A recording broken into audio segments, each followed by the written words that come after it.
London, I discovered that my aunt had arrived at the Golden Cross Hotel and had booked a room there for several days. We were delighted to see each other and had a long conversation that evening. She had come to ask me a particular question. "David," she said seriously, "I have been thinking about your future profession. How would you feel about becoming a lawyer?" I thought for a moment. "Well, Aunt, it sounds very good idea. I confess I hadn't considered it before, but I think I'd like it." "Very good," said my aunt, jumping up. "In that case, let's go immediately to see Mr. Spenlow. He is a partner in an important law firm, and I think he will agree to train you.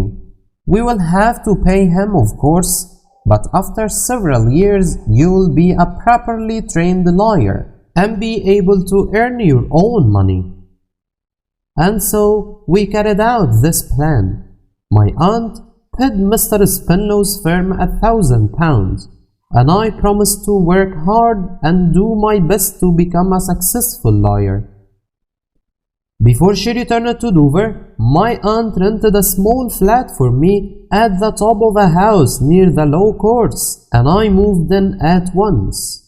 At first, it seemed very exciting to walk through the busy streets after a long day in the courts or at Mr. Spenlow's dusty office, and know that I had my own home to return to. But when I had climbed up all the stairs and entered my sitting room, it no longer seemed exciting. In fact, my flat looked empty and depressing. So, after 2 days of loneliness, I was very glad to receive my first visitor, Steerforth, and because I was so happy to see him, I invited him and 2 friends of his to dinner the next evening. As it was my first dinner party, I didn't know what to buy, but I ordered cooked dishes of chicken and fish from the restaurant, bought cheese and fruit from the market, and had a large number of bottles of wine delivered. I was quite frightened by how much money I had spent, but when Steerforth and his friends arrived, I soon became more cheerful. The party was a great success, and we all enjoyed ourselves very much. We ate and drank and smoked and drank again. I was constantly opening bottles of wine and became unusually talkative. I began to feel rather strange, and when I caught sight of myself in a mirror, I seemed very pale. I had to confess to myself that I looked drunk. Someone suggested going to the theater, and in a kind of mist, we left my flat and walked through the streets. Steerforth was holding my arm and laughing. Then a man in a little box looked out of the fog and took money from somebody. Soon we were sitting high up in a very hot, very crowded theater. There were bright lights and there was music, but I could not understand what anyone was saying, and the whole building seemed to swim in front of my eyes. Then someone suggested going to visit some friends in another part of the theater, so we went downstairs. Suddenly, I saw quite clearly Agnes Wakefield sitting with a lady and gentleman. She was looking at me with a surprised expression on her face. "Good heavens!" I cried. "Agnes, you are in London?" "Quiet," she whispered. "People are trying to listen to the actors.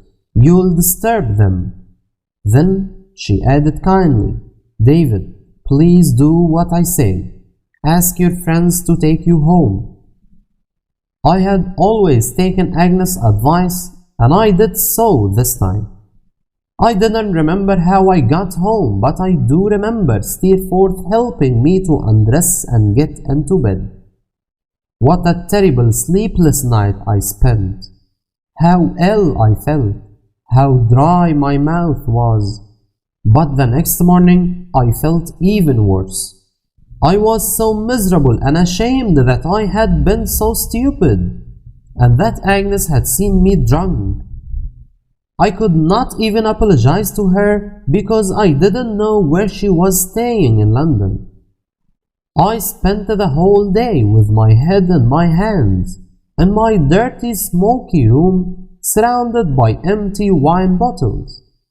But the next day, a note was delivered to my flat. It was from Agnes, asking me to visit her at the house where she was staying. I went straight there after my day's work at the office. She looked so quiet and good, and reminded me so much of my happy school days in Canterbury that I could not help crying. "I'm so sorry, Agnes, that you saw me like that. I wish I were dead. David, don't be unhappy," she said cheerfully. "You know you can trust me, and I'll always be your friend." I took her hand and kissed it. "Agnes, you're my good angel." She shook her head. "No, David, but if I were, I would warn you to stay away from your bad angel." "My dear Agnes, do you mean Steerforth?" "I do, David," she replied, looking firmly at me. "Agnes, you're wrong.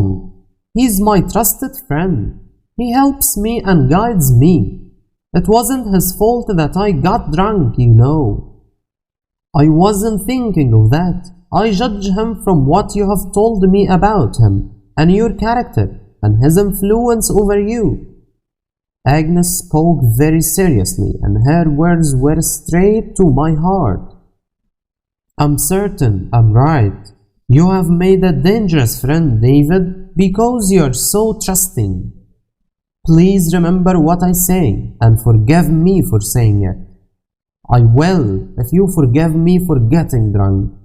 Agnes agreed, smiling, and then said suddenly, "Have you seen Uriah Heep?" "No," I replied. "Is he in London? What's he doing here?" "I'm worried, David," answered Agnes with sadness in her beautiful eyes. "I think he's going to be Father's partner." I remembered Uriah Heep's oily smile and how uncomfortable he always used to make me feel. "What? That creature? He's so unpleasant. You must prevent your father from agreeing to it, Agnes." Agnes smiled miserably. "My poor father has no choice. You know how unhappy he has often been, and of course you have seen him drinking. You see, he loved my mother very much. And when she died, he didn't care so much about his work. That's when he started drinking. Uriah's very clever. He knows all this, and he has been very useful to Father, doing all the work that Father had forgotten or didn't want to do.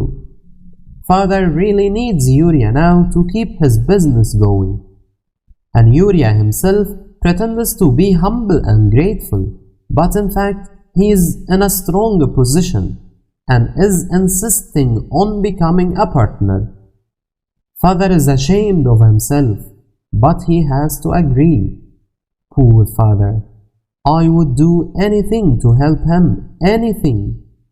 And Agnes sobbed bitterly. I had never seen Agnes cry before. It made me so sad that I could only say helplessly, "My dear Agnes, please don't cry." However, in a few minutes she was calm again, and I was able to leave her, promising to visit her and her father in Canterbury very soon. To be continued in Chapter 6.